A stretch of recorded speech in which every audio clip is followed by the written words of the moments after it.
this life is backwards. And you see, this life isn't here to give us what we want. But here's the paradox. It'll give us what we want if by getting what we want, it's going to show us that getting what we want doesn't do anything. Then it'll give us what we want. If you want to make $1 million and you really think that that's going to like do something deeply, then you might make $1 million to see that it doesn't do anything except probably cause you more trouble. Why? Because you were wanting it so bad. There was an inordinate need that if you had $1 million, that's going to do something.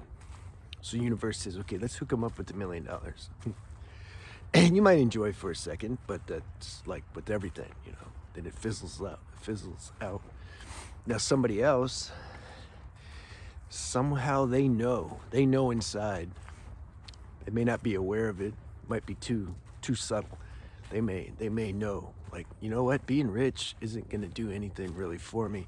But they have a desire on more surface level to be rich because of the conditioning of society and the programming, because everyone's obsessed with material gains and money.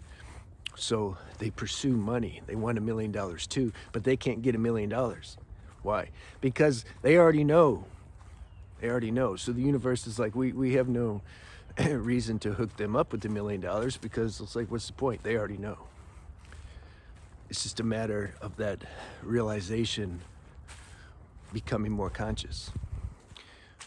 I didn't know I was going to give that example, but I did. So we're subject, the title. Yeah, this is a good title. I like the titles. I like what I talk about on these videos. Otherwise, I couldn't make them.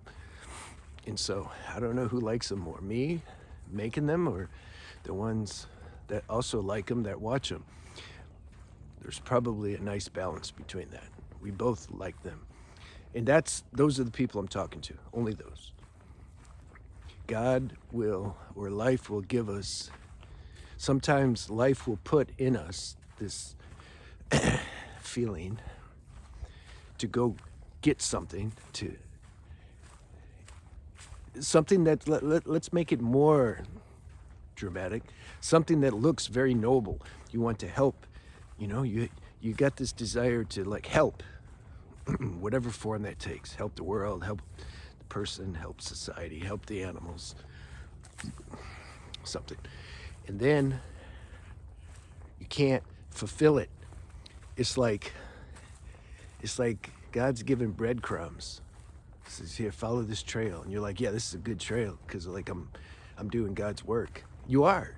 Yeah, you are. But God's very paradoxical. Intruders. Dog, though.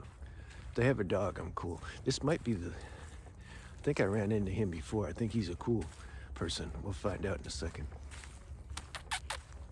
Hi. Good. You filming yourself, are you? Yeah, I'm doing a video. I saw you before, right? Yeah. Like, this is the dog with a lot of energy. Yeah, well, we all have our energy. We all have our days. We do. She has more energy when it's colder. Yeah, me too. Have a nice day. See you. Where are we at? Talking about, oh yeah. So he'll put the breadcrumbs down the trail, and you're following the trail because you want to get you want to get to the bread, right? The crumbs lead to the bread. So then all of a sudden the trail stops. It's like you find out you can't experience or get what you thought God was leading you to get. And you're like, well, that don't make sense. Did God abandon me? No. See, these are the deepest lessons. All these lessons are designed to break the identity and attachment to this play called life, because the damn thing looks super real, super real. In deep sleep, there's no helping nobody, and there's no you to help, and there's no nothing. And we find that out also when we leave the body. And then we wake up on another plane, and then creation starts again, but on a more subtle level. But the video's not about that. So God will lead us down a trail. So that's the lesson sometimes. To be in your heart doing what you feel you're supposed to do and then it not work out. Because you can throw some other examples in there too that relate, have a similar crashing, a similar, it causes your heart to like get broke or melt. It's the identity though that's actually being dissolved. It's just it's deep. You see how deep this identity is with creation, and it's supposed to be. So then the universe will orchestrate certain things that are designed to like bust that open, you know. And it can seem unfair and like, and that's when the questions come, like why God, like why? Yeah, because the mind can't understand why. It can't understand. Intuitively you might can get a gist of why. But some other examples like are similar to the one I just gave. Like, you know, you're trying to get something, you're going after something and then it doesn't work out. You sometimes our failures give so much more spiritual vitamins than our successes. Because the success is like the ego. I'm going to give the other examples, but I just want to, you know, I want to flow with this rant.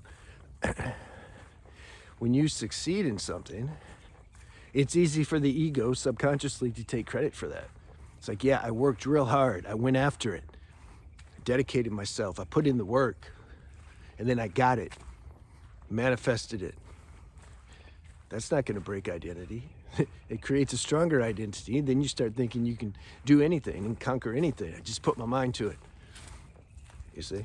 So a higher lesson is if you're already a pretty strong-willed person and you got pretty much everything you wanted to get in life by working at it, and then the next situation comes that's similar to the previous successes you had, but yet this one you can't get.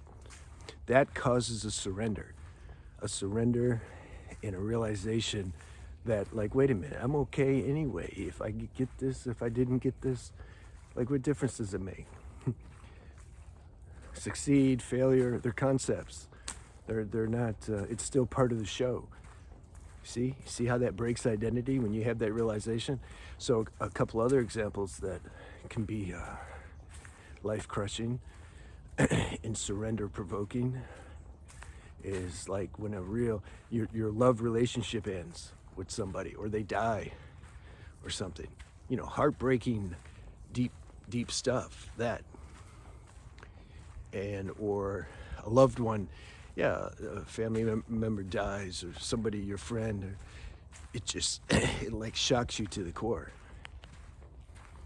It's supposed to, too.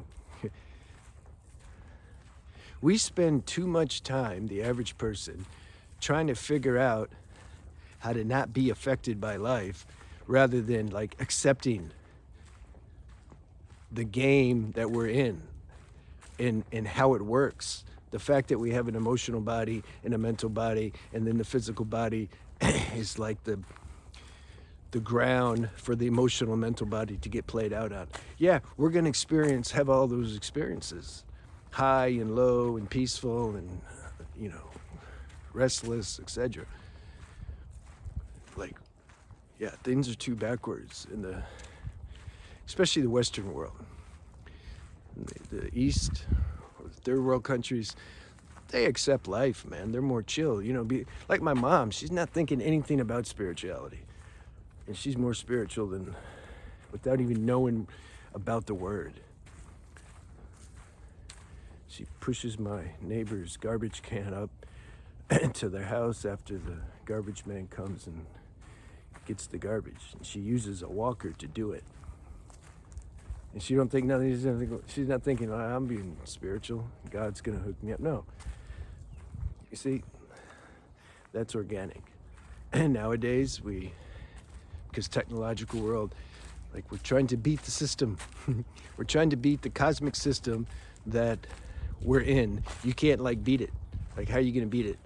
It'd be like a dog trying to figure out how to not be a dog. It's like, there's gotta be a technique how I cannot be a dog. I'm gonna like be a human or something. This is like what we're trying to do. So we need to accept life more. It's more about acceptance rather than transcendence for a lot of people. It's about both transcendence and acceptance, but that's a paradox because they seem to nullify each other, but they don't. It just seems like that.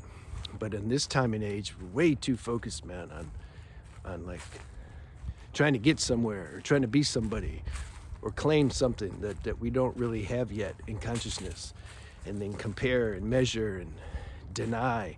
That's what causes a lack of self-honesty, because we're holding on to this idea that we're like something. It's just a real big mess. But so just contemplate that in summary. Do you realize that your failures and successes, they're both like delusional?